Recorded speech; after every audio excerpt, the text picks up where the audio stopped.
नमस्कार, आप देख रहे हैं गुलिस्तान न्यूज और मैं हूं निशांत। आज हम चर्चा कर रहे हैं राकेश टिकैत के उस बयान की जो कि ऐसे समय में दिया गया है जब जम्मू कश्मीर में स्थिति सामान्य करने के लिए खुद प्रधानमंत्री नरेंद्र मोदी, गृह मंत्री अमित शाह लगे हुए हैं। दरअसल अगर बात की जाए किसान आंदोलन की तो 211 दिनों से किसान आंदोलन चल रहा है और ये किसान आंदोलन 3 कृषि कानूनों को लेकर चल रहा है, जिसमें पहला कानून एपीएमसी एक्ट में बदलाव, दूसरा कॉन्ट्रैक्ट फार्मिंग और तीसरा आवश्यक वस्तु संशोधन अधिनियम। सीधे तौर पर ये 3 कानून हैं जिसको लेकर किसान लगातार अपना विरोध कर रहे हैं। किसानों का कहना है कि जिस तरीके से सरकार मंडियां खत्म करने जा रही है वो उचित नहीं है और आने वाले समय में प्राइवेट प्लेयर्स जो हैं वो पूरी तरीके से माहौल खराब कर देगा। वहीं कॉन्ट्रैक्ट फार्मिंग में किसान और जिसके साथ कॉन्ट्रैक्ट होगा अगर विवाद होता है, उस विवाद को सुलझाने के लिए किसानों को लगता है कि अभी जो नियम है वो ठीक नहीं है। और तीसरा आवश्यक वस्तु संशोधन अधिनियम के बारे में किसानों का मानना है कि अगर इस कानून को लाया जाता है तो सीधे तौर पर कालाबाजारी को बढ़ावा दिया जाएगा और विपक्षी दल भी सरकारों पर इसी तरीके से लगातार घेर रही है। वहीं सरकार का कहना है कि आजादी के इतने लंबे समय तक किसानों को जो चीजें मिलनी चाहिए थी वो नहीं मिली हैं और ऐसे में जरूरी है कि अभी जो है किस तरीके से किसानों के साथ जो है सरकार का व्यवहार रहे। कुल मिलाकर राकेश टिकैत लगातार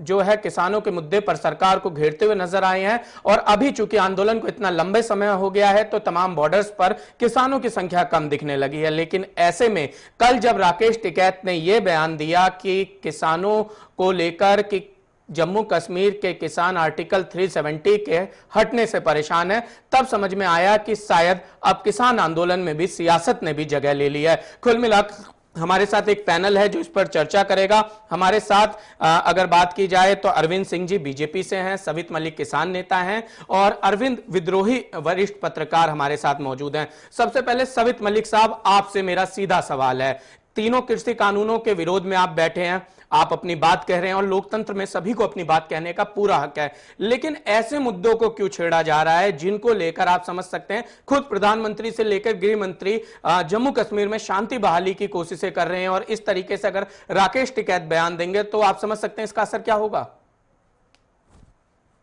निशांत राय जी, पूरे देश का किसान एक साथ में, अगर किसी को भी कहीं किसानों को दिक्कत है तो उनकी बात तो रखनी ही पड़ेगी। ये जो आंदोलन हो रहा है पूरे देश के किसानों का आंदोलन है और इसमें पूरे देश का किसान जुड़ा हुआ है। बात 370 की है तो 370 का मामला तो कोर्ट में पेंडिंग है, उस पर तो हम भी कुछ नहीं कह सकते और कोई भी अगर कहना चाहे उसको भी नहीं कहना चाहिए, क्योंकि माननीय न्यायालय में 370 का मामला पेंडिंग है तो उसको आप नहीं छू सकते हैं। लेकिन यह है कि उसमें यह कहा गया है कि जब से 370 हटी है तो जो लोगों को वहां पे मूलभूत सुविधाएं मिलनी चाहिए थी, जो वहां पे इंफ्रास्ट्रक्चर मिलना चाहिए था, उससे किसान को दिक्कत हो रही है, उनको फसलों को बेचने में दिक्कत हो रही है, वो मंडियों में ठीक से नहीं ले जा पा रहे हैं। इस मुद्दे को उठाया गया है, इसका राजनीतिकरण नहीं किया जाना चाहिए। देखिए, राजनीतिकरण नहीं किया जाना चाहिए, सवाल तो मेरा भी मलिक साहब सीधा सीधा यही है कि 370 का आखिर राकेश टिकैत को जिक्र करने की क्या जरूरत थी? और जम्मू कश्मीर के किसानों की समस्याएं बता सकते थे और किसान नेता हैं और जाहिर सी बात है किसानों की समस्याएं रखें, लेकिन आप ऐसे मुद्दे को आंदोलन में छू रहे हैं। दूसरी तरफ आप कहते हैं कि बंगाल में हमने दवाई दी, उत्तर प्रदेश में दवाई देंगे। किसान आंदोलन में आखिर सियासत क्यों जगह ले रही है? और जाहिर सी बात है कि अगर आंदोलन में सियासत जाएगी तो तमाम आंदोलन हमने सियासत की जैसे खत्म होते हुए देखे हैं। आपको नहीं लगता कि ये सारी बातें आंदोलन को कमजोर करेंगी? निशांत राय जी, लगभग 7 महीने होने जा रहे हैं आंदोलन को, तरह तरह के आरोप लगाकर, तरह तरह के प्रखंड कर आंदोलन को कमजोर करने का प्रयास किया गया है। और जब इतना लंबा आंदोलन चलता है उसमें उतार चढ़ाव आते रहते हैं, समुद्र की लहरों के जैसा ये चल रहा है, कभी अप है कभी डाउन है। हमने गर्मी देखी है, बारिश भी देखेंगे, भयंकर ठंडी देखी है, कोरोना जैसी महामारी देखी है, तो बड़े धैर्य से आंदोलन को लेके चल रहे हैं। और कभी कभी ऐसा होता है कि कुछ जो हमारे विरोधी हैं उनको मुद्दे चाहिए तो वो मुद्दे तलाशते रहते हैं, लेकिन वो इसकी समस्या को जिसलिए किसान चारों तरफ बैठा है आप ही दे रहे हैं, उस पर बात नहीं करता। मुद्दे भी आप ही दे रहे हैं। अरविंद जी, राकेश टिकैत के इस बयान को किस तरीके से देख रहे हैं 370 को लेकर, जबकि कल ही प्रधानमंत्री और गृह मंत्री तमाम जम्मू कश्मीर के नेताओं से बातचीत कर रहे थे और बातचीत के बाद जम्मू कश्मीर के भी राजनीतिक दल प्रधानमंत्री और गृह मंत्री से आश्वस्त नजर आए। देखिए, धारा 370 के पुनर्स्थापन की बात करना राकेश सिंह टिकैत जी के द्वारा बहुत ही शर्मनाक है और इसकी जितनी भी निंदा की जाए कम है। धारा 370 से और किसानों के आंदोलन से कोई भी लेन देन नहीं है, लेकिन टिकैत जी ने जब 370 लगाने की बात नहीं कही अरविंद जी, मुद्दे को घुमाए नहीं। उन्होंने 370 लगाने की बात नहीं कही, उन्होंने कहा है जब से 370 हटी है वहां के किसान भी पीड़ित है, चिंतित है, दुखी है, क्योंकि वो अपना फल सब्जी अन्य चीजों को सही तरीके से बेच नहीं पा रहे हैं। उसमें बहुत बड़ा अंतर हो गया कि 370 लगाइए। सभी मलिक जी, आप एक सुलझे हुए व्यक्ति हैं, अच्छे तरीके से डिबेट करते हैं। मेरा आपसे आग्रह है कि जब आप बोल रहे हो तो मैं कोशिश करूंगा बीच में नहीं बोलूंगा, और जब मैं अपनी बात रख रहा हूं तो आप कृपया उसको सुनिएगा। अरविंद जी, नहीं तो डिबेट का कोई मतलब नहीं रह जाएगा। अरविंद जी बात रखिए। तो अब देखिए, 370 जब से हटा है जम्मू कश्मीर से, आतंकवाद कम हो गया है। वहां पे जो हमारे सैनिकों की हत्याएं होती थी वो कम हुई है, वहां की अराजकता कम हुई है और वहां की स्थिति दिन प्रतिदिन सुधर रही है। ऐसे में किसान का कोई इशू है तो किसान नेता के नाते कोई भी व्यक्ति उठा सकता है, लेकिन किसानों के समस्याओं को 370 से जोड़ना ये सिद्ध करता है कि 370 तो बहाना है, उसके पीछे अपनी राजनीतिक गोटी चमकाना है। क्योंकि राकेश सिंह टिकैत ने जैसे 370 का नाम लिया है, ये प्रूव करता है कि इनका किसानों के हितों से कम लेना देना है और अपनी राजनीतिक महत्वाकांक्षा की। वाकई अरविंद जी, इस तरीके के बयान अगर किसान नेता देते हैं तो किसानों के साथ बेहतर चीजें नहीं हो सकती हैं भविष्य में। अरविंद विद्रोही जी, आप लंबे समय से आपने तमाम आंदोलन कवर किए हैं और आप इस किसान आंदोलन को भी कवर कर रहे हैं और आपके आर्टिकल भी आते रहते हैं। सीधा सवाल आपसे कि इस तरीके के बयान इन आंदोलनों को कितनी चोट पहुंचाते हैं? देखिए, आंदोलनों को नफा नुकसान तो पहुंचता ही है, मिलता ही है बयानों से, लेकिन अभी राकेश टिकैत जो बंगाल चुनाव से लेकर अभी तक ये जो हालिया बयान है, ये सुर्खियों में बने रहने की कवायद को ही समझा जाना चाहिए। किसानों को भी, जो भी किसान है, चाहे जो आंदोलन में कृषि बिल के विरोध में किसान हो या जम्मू कश्मीर के किसान हो, उनको बहुत गंभीरता से इस तरह के बयानों को नहीं लेना चाहिए, क्योंकि ये बेसिर पैर के बयान है। अगर 370 लगाए जाने के बाद जम्मू कश्मीर के किसानों की स्थिति खराब हुई और वो आंदोलन है, सरकारें उनको आतंकी कह रही है, तो क्या राकेश टिकैत एक खाका पेश करेंगे कि 370 लगने के पहले जम्मू कश्मीर के किसानों की, नौजवानों की स्थिति क्या थी, उनकी आर्थिक दशा क्या थी, उनके फसलों का वाजिब मूल्य मिलता था कि नहीं मिलता था? उन्होंने जो बयान में कहा कि निजी कंपनियों को लाभ हो रहा है, तो जो क्या पहले निजी कंपनियां वहां पर सेब का, अखरोट का, इसका व्यवसाय नहीं करती थी? मुकम्मल तौर पर अभी भी कश्मीर के तमाम नौजवान अपने कृषि उत्पादों को, वहां का सेब, अखरोट, सारी चीजों को लेकर के उत्तर प्रदेश में भी हम देखते हैं, राजधानी से लेकर विभिन्न जनपदों में अपना व्यापार करते हैं। तो देश की मुख्य धारा में जोड़ने की कवायद को नकारना और ये कहना कि उससे किसानों का नुकसान हो रहा है, ये ठीक बात नहीं है। अगर आप सवित जी, अरविंद जी के ही जवाब से आपसे सवाल है, क्या सुर्खियों में बने रहने के लिए इस तरीके के बयान देना उचित है? माननीय अरविंद जी काफी वरिष्ठ पत्रकार है, सारी चीजों पर ध्यान रखते हैं, लेकिन मैं ये कहूंगा कि वहां पर 370 लगी नहीं है, हटी है अरविंद जी। जी, वो बोलते बोल गए हैं, मिस्टेक थी। जी जी जी। अच्छा देखो, आंदोलन दिल्ली के चारों तरफ चल रहा है जी, सरकार को गंभीरता से लेना चाहिए जी। एक केस हो जाता है, उसको सरकार और पूरी मीडिया उठाकर खड़ा कर देती है जी, लेकिन वहां पर 600 प्लस किसान शहीद हो गए। तो राकेश टिकैत को भी तो गंभीरता से बयान देना चाहिए, उनकी जिम्मेदारी नहीं बनती? तमाम किसानों का नेतृत्व कर रहे हैं, उनकी कोई जिम्मेदारी नहीं है? राकेश टिकैत अगर गंभीर ना होते तो ये आंदोलन यहाँ तक ना आता। तो जब वो कहते हैं आर्टिकल 370 हटने से किसानों का नुकसान हुआ है, तो ये बात क्यों नहीं कह सकते कि जम्मू कश्मीर के किसानों को इरिगेशन की समस्या है, खासकर कश्मीर, बारामूला, ये तमाम जगह इरिगेशन की समस्या है, सरकार को इस पर काम करना चाहिए। अभी मेवा उद्योग को बढ़ाने के लिए सरकार को कुछ नए काम करने चाहिए। वो आर्टिकल 370 को आखिर बीच में क्यों ला रहे हैं? आप किसानों का मुद्दा आर्टिकल 370 का नाम लिए बिना भी रख सकते हैं। आखिर क्या कारण है कि आप ऐसे नाम, ऐसी चीजों को जोड़ रहे हैं जिसके बाद से देश में एक तरीके से दिक्कत पैदा हो सकती है? निशान जी, आप जानते हो किसान का बेटा ही सरता है और किसान ही खेत में होता है। तो जो वहां पर हमारे आर्मी के भाई हैं, वो ही लोग वहां की स्थिति बताते हैं कि वहां पर क्या स्थिति है और कैसा चल रहा है और कैसे वहां पर लोगों की आजादी छीनी गई, कैसे। देखिए, दूसरा विषय आजादी छीनी गई या नहीं छीनी गई। अरविंद जी कुछ कहना चाह रहे हैं। अरविंद विद्रोही जी, पहले विद्रोही जी, अरविंद सिंह जी, एक बार पहले विद्रोही जी को सुन लेते हैं, फिर आपको। किसान देश के सभी जी पहले विद्रोही साहब आप बोलिए। अभी नंग मानता है निशांत भाई। देखिए, मलिक साहब ने बहुत अच्छी बात एक कही है कि किसान का बेटा ही जवान होता है।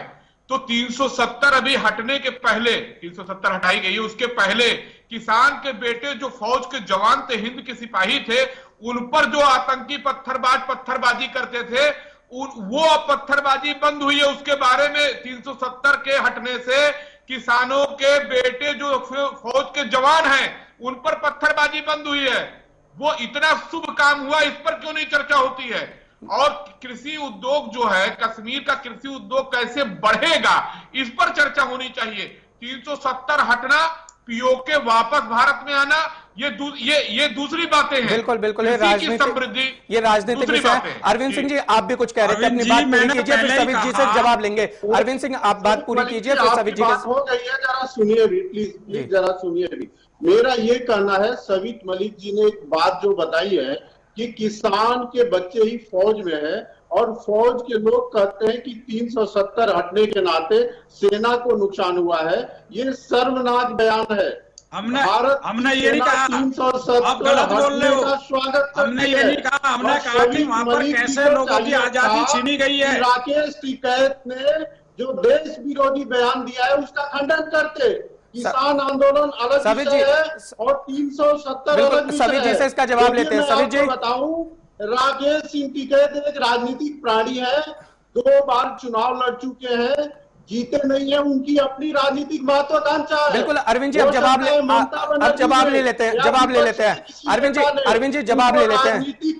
अरविंद जी, सभी जी जवाब दीजिए। विपक्ष के कहने पर बार इस तरह का अरविंद जी जवाब ले लेते हैं। सभी जी जवाब दीजिए। निशांत जी, अरविंद जी गलत चीजों तथ्यों को पेश कर रहे हैं। इनका मुद्दा है, ये राजनीतिक मुद्दा ढूंढते रहते हैं, इनके पास कुछ बचा नहीं है। सभी जी, आपने कहा था, आपने ये बात कही है, तो आपको राकेश किसान और जवान देश को संभालता है।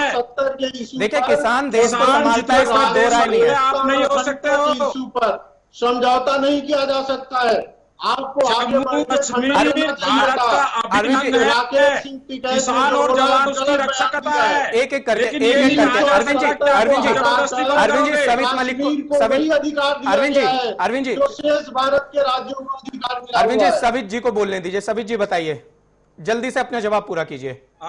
अरविंद जी, आप ये बात का ध्यान रखिए, किसान और जवान भारत की सुरक्षा करता है और हमसे बड़ा देशभक्त कोई नहीं हो सकता। कश्मीर भारत का अभिन्न अंग है और हमारे तमाम जवान वहां हैं, लेकिन हम ये कह रहे हैं, आप मुद्दे को बॉर्डर पे क्यों लेकर जा रहे हो? हम कह रहे हैं वहां के किसान को बंधक बनाया गया था, वो फसलें नहीं बेच पा रहे थे। आतंकवादियों से लड़ने में 370 रोड़ा बना हुआ था। देखिए अरविंद जी, आपसे हम ये कह रहे हैं 370 पे कोई चर्चा नहीं कर रहे, ना कोई बयान दिया गया, वो सुप्रीम कोर्ट में है, आप उसको समझिए। सभी जी, आपने कहा, सभी जी, आपने ही अपने शब्द बोले थे कि वहां के लोगों की आजादी छीनी गई। आपको एक आंकड़ा बताना चाहता हूं, 2020 में जो जम्मू कश्मीर में पत्थरबाजी हुई है, खासकर कश्मीर में, केवल 255 मामले सामने आए हैं। आर्टिकल 370 हटने के बाद से स्थिति वहां पर सामान्य हो रही है। लेकिन अब जब किसान नेता ये कहें कि वहां पर आजादी छीनी गई है, जब किसान नेता ये कहें कि वहां पर किसानों को आतंकी बताया जा रहा है, आपको नहीं लगता है कि चीजें फिर से गलत हो जाएंगी? निशांत जी, एक बात बताइए, किसान के पास अपनी खेती होती है और उसको बंद कर दिया, अगर वो उसको वो कैसे अपनी रोजी रोटी चलाएगा? हम कहते हैं वो हमारा अभिनंग है, लेकिन हमारा हिस्सा, हमारी ये भी तो है कि हम उनको रोटी की व्यवस्था कराएं। आपको उसकी रोटी की, आपको किसान के, आपको किसान के हर मुद्दे की बात रखने का पूरा हक है, और आपसे ही किसानों को उम्मीद है और हमें भी आपसे उम्मीद है कि आप किसानों की बात डंके की चोट पर रखेंगे। लेकिन आप बात करते करते जो सियासत कर देते हैं वो तकलीफ देती है। सवित जी, अरविंद विद्रोही जी, आप कुछ कहना चाह रहे थे, कहिए अपनी बात। जी, अरे 300, देखिए 370 रहते हुए जिस तरह 89-90 में करीब 3.5-4 लाख हिंदुओं को कश्मीर छोड़ना पड़ा था, और क्या उनमें किसान नहीं थे? उनकी पीड़ा को नहीं उजागर करना चाहिए? आज भी वो अपने ही देश में शरणार्थी की तरह रह रहे हैं। तो समग्र चिंतन होना चाहिए। महात्मा टिकैत, जिस तरह महात्मा टिकैत के साथ सब लोग रहते थे, उनके आंदोलन में रहते थे, चौधरी चरण सिंह, सर छोटू राम, ये डॉक्टर लोहिया, समग्र चिंतन होना चाहिए। आपका आधा अधूरा बात नहीं होना चाहिए। अगर आप 370 हटने के बाद का बयान देते हैं तो पहले की स्थिति से उसकी तुलना करके तब बात रखिए। यही चूक रहे हैं राकेश टिकैत। एकाकी बात कर रहे हैं, एक तरफा बात कर रहे हैं, समग्र चिंतन नहीं कर रहे हैं। शायद ये विपक्ष की भाषा ज्यादा लग रही है, किसान नेता की कम। अरविंद सिंह जी, इस पर क्या कहेंगे? जी, मैं ये कहना चाहूंगा, 370 हटने के बाद जम्मू कश्मीर के लोगों को वही अधिकार प्राप्त है जो शेष भारत वर्ष के राज्यों को अधिकार प्राप्त है।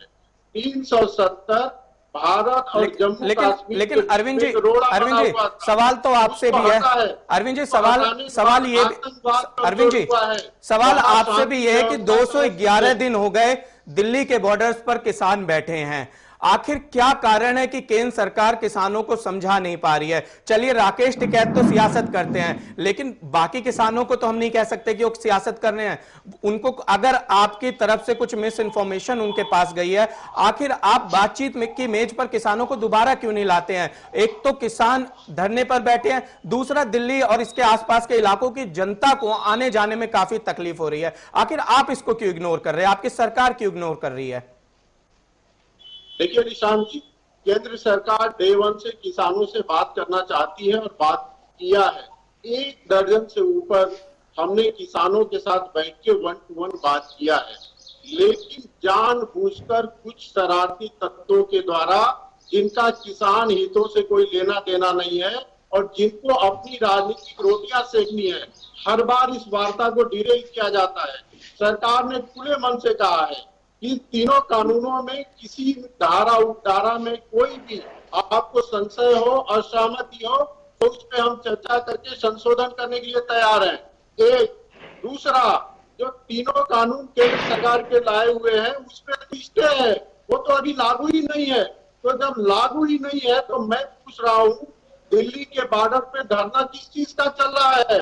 ये सारी चीजें ये दर्शाती है कि किसान आंदोलन के बहाने एक मोदी विरोध का माहौल, सवित जी, जिस दिन मोदी सरकार, किसान आंदोलन के बहाने मोदी विरोध का माहौल, जवाब दीजिए। निशांत राय जी, ये बार बार कहते हैं कि बहादुर की बात हुई। हमने इनसे जब वार्ता हो रही थी, जब भी कहा आप उसका लाइव प्रसारण कराइए और पता लगे भारत की जनता को कि ये सरकार कितनी झूठी है। अंदर कुछ और बोलती है, बाहर कुछ और बोलती है। और मैं अभी भी इनके साथ चैलेंज के साथ कहना चाहता हूं, किसान यूनियन का राष्ट्रीय अध्यक्ष होने के नाते आपके पास रिकॉर्डिंग होगी 12 की 12 वार्ता का, आप जो है वो रिकॉर्डिंग देके मीडिया के सामने और पेश कराइए। पता लग जाएगा कि किसान झूठ बोल रहे थे कि सरकार झूठ बोल रही थी। इन लोगों ने किसानों को ठगने का काम किया है, झूठे वादे और झूठी बातें करने का काम किया है। चाहूंगा कि सभी मलिकी राष्ट्रीय मीडिया में गलत बयानी कर रहे हैं। हर वार्ता के पहले एक शर्त लगा दी जाती है कि तीनों कानून जब तक पूरी तरह से वापस नहीं होंगे हम दूसरा आपके पास उसकी रिकॉर्डिंग होगी ना, आप पहले आपके पास रिकॉर्डिंग होगी ना, आपने तो समझौते की बात की है। आप उसको मीडिया में पेश करिए। आप बात, अरे आप झूठ बोलते थे, आप अंदर कुछ और बोलते थे, बाहर कुछ और बोलते थे। जब तक चीजें पूरी तरीके से बाहर नहीं आएंगी तब तक ये साफ नहीं होगा कौन झूठ बोल रहा है और कौन सच बोल रहा है। अरविंद विद्रोही जी, जिस तरीके से आप देख रहे हैं कि सरकार, अरविंद सिंह जी एक बार विद्रोही जी से सवाल ले लेते हैं। अरविंद सिंह जी, समय कम है, विद्रोही जी से सवाल ले लेते हैं। अरविंद जी, जिस तरीके से सरकार और किसानों में इतने लंबे समय से वार्ता चल रही है और वार्ता विफल हो रही है, क्या कारण मान रहे हैं आप? क्या सरकार किसानों को समझाने में नाकाम हो रही है या किसान सरकार की फिलहाल समझने की स्थिति में नहीं है? देखिए, सरकार अगर कामयाब हो जाती तो ये किसान मान लेते, लेकिन जो आंदोलनरत किसान हैं इनका अपना एजेंडा है। कृषि बिल में विरोध का, संशोधन की बात किसानों से लगातार सरकार कही है, वो संशोधन नहीं बता रहे हैं। और तमाम किसान संगठन जो है कृषि बिल के समर्थन में भी हैं। तो अभी भी समय है, किसान जो आंदोलनरत किसान यूनियन है, किसान नेता है, उनको बिल में खामी क्या क्या है ये सार्वजनिक करना चाहिए और सरकार को बताना चाहिए। और सरकार की नाकामी इतनी ही है कि ये आंदोलन जारी है और आंदोलन के कारण तमाम नागरिकों को भी परेशानी होती है। तो दोनों पक्षों को एक दूसरे की बात समझनी चाहिए और इसका हल निकलना चाहिए। सवित जी, यही सवाल आपसे, आखिर बीच का रास्ता क्यों नहीं, क्यों अपनी जिद पर अड़ना? अरविंद अभी कह रहे थे कि किसानों को बताना चाहिए। अरे किसान तो जब बताए, ये खुद ही कह रहे हैं कि हम 18 बदलाव तैयार है, 18 कमियां तो ये खुद मान रहे हैं। इसका मतलब बिल में कमियां हैं। तो आप कमियों को लेकर सार्वजनिक मंच पर जाइए, आम लोगों को बताइए। सीधा कह रहे हैं, ये कहते हैं एमएसपी थी, एमएसपी है, एमएसपी रहेगी। तो क्यों नहीं एमएसपी पर बिक रहा है? शामली में गेहूं नहीं बिक रहा है, वहां लोग सड़कों पर धरने पर बैठे हैं 2 दिन से। वो 1975 रुपए एमएसपी है, 1600 रुपए में गेहूं बिक रहा है। अरविंद सिंह जी जवाब दीजिए, कहाँ एमएसपी है? अरविंद सिंह जी, अरे सरकार 1975 रुपए में खरीदे और इनकी दोस्त कंपनियां वो 1600 रुपए में खरीदे। बात हो गई है, आपकी बात हो गई है। जब प्रश्न पूछते हैं तो जवाब सुनिए उसका। अरे कोई विद्यार्थी है, बात पूछे, खत्म करना चाहती है। हमने एमएसपी पे खरीदारी की है और ज्यादा खरीदारी की है और हमने एमएसपी का रेट बढ़ाया है, रबी के फसलों में भी बढ़ाया है और अभी खरीफ के भी। डीजल पर कितना बढ़ाया है ये भी बता दीजिए, बिजली पर कितना बढ़ाया है? कि 20% ज्यादा हमने एमएसपी पे। अरविंद जी, भारत की जनता को, किसानों को ये भी बताइए किस अनुपात में बढ़ाए हो? ये आरोप तो इनका झूठा होगा ना। उसके लिए डीजल पर हमने 23 रुपए बढ़ा दिया पर लीटर और 20 रुपए क्विंटल मक्का पर बढ़ा के आपको हमने बढ़ा दिया है। हम तो किसानों किस अनुपात में बढ़ा दिया है? अरविंद विद्रोही जी, जिस तरीके से किसान और सरकार आमने सामने है, बीच का रास्ता क्या हो सकता है?